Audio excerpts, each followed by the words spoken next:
Émile Levasseur was perhaps one of the first great innovators of motorsports.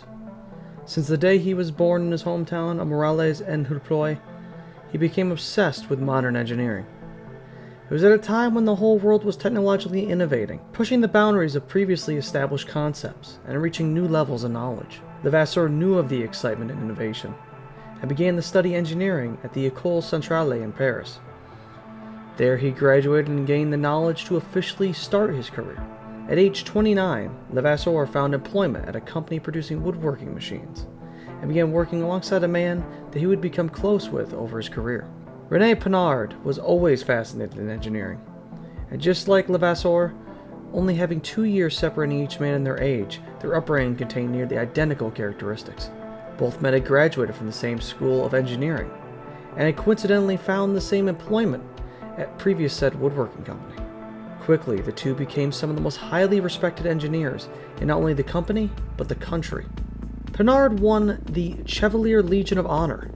The award is the highest medal a member of the French military or civil public can attain, and the man to establish such an honor was no other than Napoleon Bonaparte.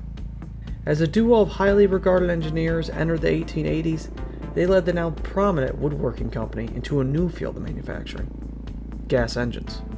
It was through their first dabbling with gas engines that they were approached by fellow Belgian engineer and industrialist Edouard Sarrazin. Sarrazin was born into a wealthy upbringing and took much advantage of said wealth. He studied physics in Paris and began benefiting from his wealth and knowledge of modern advances. He eventually was connected with German engineers Gottlieb Daimler and his partner Wilhelm Maybach. Their goal was to create a small, high-speed engine that could be placed on a device for mobility. In 1883, they successfully designed a horizontal cylinder setup, charged with petroleum. The contraption was the first of its kind to be successfully throttled and driven, and it achieved a lifelong's work, therefore they named the contraption Daimler's Dream. They then started looking at designing a four-wheel contraption, a horse and buggy type design that could be powered with just an engine and nothing else. In 2 years, Daimler designed a vertical cylinder engine, and again fitted it to a two-wheel device. This device would become the first ever motorcycle. But the trio still had yet to achieve the four-wheel design. Enters Levasseur and Pinard. Just like Daimler and Maybach, Sarrazin came to the French duo with the licensing and notes from the motorcycle designs to endorse and license the French pair to make a four-wheeled powered car. The two began making concepts, but in a strange twist of fate, Sarrazin died in 1887, only 1 year into his four-wheel investment. Sarrazin left behind his widow, Louise, who shortly after her husband's death became close with Levasseur. The couple married shortly after, and with the inheritance from Sarrazin, they continued their work. In 1888, Levasseur, Pinard, Daimler, and Maybach all joined together in a meeting organized by Armand Peugeot, to which the 5 innovators put together their knowledge to try and design the first ever car. Daimler and his party were focused heavily on the idea of small engines, whilst Levasseur and his party did not care about the size of the engine, as a motor coach would have much less size restriction compared to that of a motorcycle. Levasseur and Pinard left the meeting, and with the knowledge and licensing, designed the 1891 Pinard. Designed by Levasseur and Pinard, set in stone many attributes that still resonate in car design today. Unlike many other primitive prototypes, they moved the engine to the front of the car, and used the first ever radiator fed by air to cool the engine in the concept. They revolutionized gear design in the car, taking influence from that of another famous French phenomenon, the bicycle. The car had a drive shaft with a gearbox, allowing the driver to shift the engine using levers in the driver's seat. It was the first ever modern transmission, and the car was also able to hold more than the driver, allowing for the first time at least 2 seats while still under use. And obviously, with all of these innovations, it was perhaps the fastest car of its time. Over the next 4 years, Levasseur and Pinard perfected their designs, and became one of the many prominent car manufacturers of the time in France. And once competition among the manufacturers got fierce enough, the ultimate question was asked: who has the fastest car? Whilst there had been motor races on record beforehand, one of the first big races ever held was run in 1895, the Paris-Bordeaux Paris. The race was a point-to-point-to-point race that measured in roughly 732 miles. Levasseur took the car that he and his partner had worked on for years and ran in the race. Émile Levasseur, on June 11, 1895, won possibly the first ever motor race.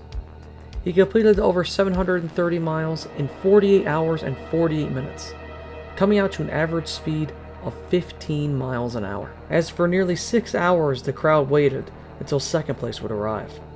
Finally, third place finished another 5 hours later.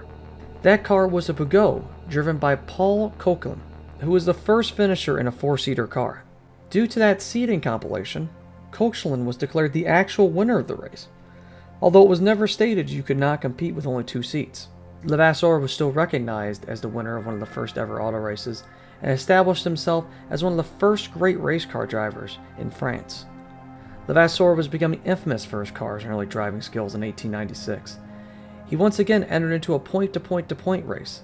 This time the race would be from Paris to Marseille and back to Paris, with which once again would be an ultimate test of mechanical ability. It was apparent that the Panhard Levasseur cars were the best fit for the rugged unpaved dirt paths that define the French landscape. Many of the trails that these early races took place on were nothing more but horse trails and wagon paths meant to be taken at a leisurely pace at best. The 1896 race would be a staggering 1,062 miles, one of the longest motor races to date, but much like the Tour de France, it was split up into stages, with which the combined results would determine the winner overall. Over the first 3 stages, Levasseur would win stage 2 and 3. The misfortune would strike him during stage 4. In one of the fastest areas of the course for that day, Emile was coming downhill when a dog from a local house ran out onto the road. Trying to avoid hitting the dog, he flipped his car, creating one of the first ever car accidents. Both Levasseur and his riding mechanic were launched from the car, as seatbelts had not yet been invented. He landed on the side of the road, whilst his riding mechanic was alright. Levasseur during the accident had slammed chest first off the steering tiller. He crushed his ribs in the accident, and caused various other internal injuries. Both Levasseur and his riding mechanic flipped the car back over and continued to the finish of the stage. However, due to severe pain, Levasseur forfeited and went back to his factory in France.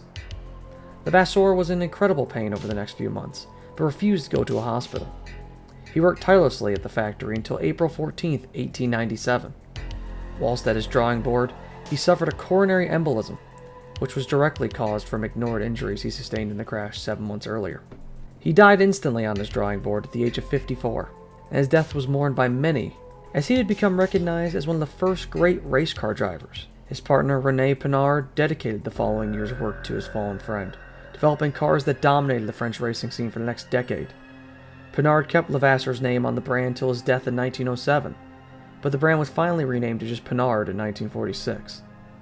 Though it might seem that Emile Levasseur's influence on racing and motorsports has been lost to time, in December of 1907, roughly 10 years after his death, a monument to Levasseur was unveiled during the Paris Automobile Show. It was put in Port Malo, at the location where in 1895 Levasseur claimed the aforementioned race victory. While Emile Levasseur was the first man to die in a racing accident, he is also the first man to have a monument dedicated to him for his accomplishments in motorsports and car design. The monument still stands in the park over a century later, having laid witness to 2 world wars and countless people who admire it, either knowing who Emile Levasseur is, or never knowing that the man cast in stone in front of them is the very reason their car at home looks the way it does.